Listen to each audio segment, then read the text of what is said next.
Today, we're putting two of Sony's cinema line beasts head-to-head, the brand new Sony FX2 and the popular Sony FX3. No demonstrations today, just the raw facts so you can see which one fits on your style. Cause you'll be fine. You can have whatever you can take.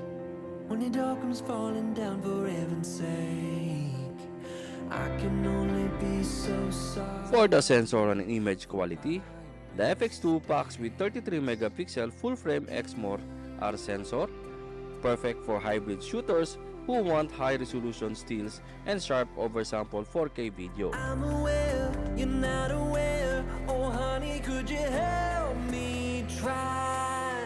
I keep coming back, yeah. Oh, I just wanna meet you where you're at, yeah. Come down through me like a heart attack. For low light and ISO, the FX2 has dual base ISO of 800 to 4000, expandable to 102,400. The FX3 pushes low light even further, starting at ISO 80 and going all the way to 409,600. Darling, not today, 'cause there's no way I'll let you be the one that got away. You are the only one.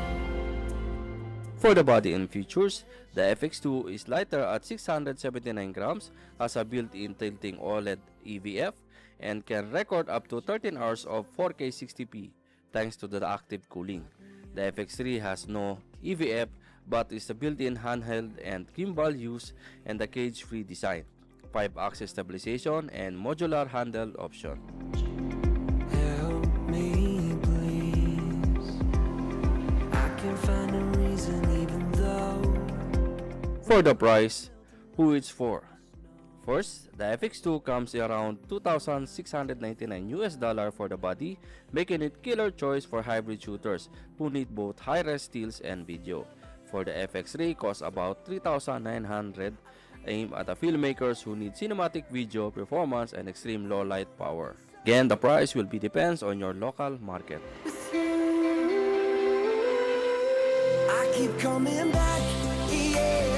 Oh, I just wanna meet you where you're at, yeah. Come down through me like a heart attack, yeah. No, darling, not today, 'cause there's no way I'll let you be the one that got away. I'm coming back, yeah. Oh, I just wanna meet you where you're at, yeah. Come tearing through me like a heart attack, yeah. No, darling, not today, 'cause there's no way I'll let you be the one that got away. You are the only one. So, FX2 or FX3?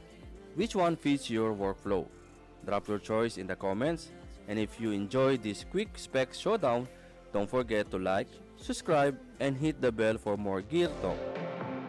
Such a fool to think that I did deserve to love you, with a careless and a selfish heart, trying to hold a million tiny pieces that I know I broke. No, I broke. No, I keep coming back, yeah. Oh, I just wanna meet you where you're at, yeah. Come down through me like a heart attack, yeah. No, darling, not today, 'cause there's no way. Quick shoutout to our friends at Puncube for the sleek and ultra-secure Mech Wallet, perfect for keeping your essentials safe in style. And to the Lensgo for the Smoke Go, a portable fog machine that amazing for adding mood to your portraits, food shots, and creative videos. You'll be the one that got away. You are the only one that got away. If you like our background music, check the audio. These platforms offer tons of background music and sound effects, perfect for your video if you are content creator or filmmakers. Check the audio. They have these two cool AI, the Link Match and the Hands AI. Easy to use, and you will get the best music that's perfect for your content. If you want to avail the 70% off, please check the link on the description on this video and use my promo code to avail the 70% off on Audio Pro for 1 year. And if you are searching for a film emulation, check this Dehancer. They have a film emulation set that brings your photo and video film look and nostalgic effects.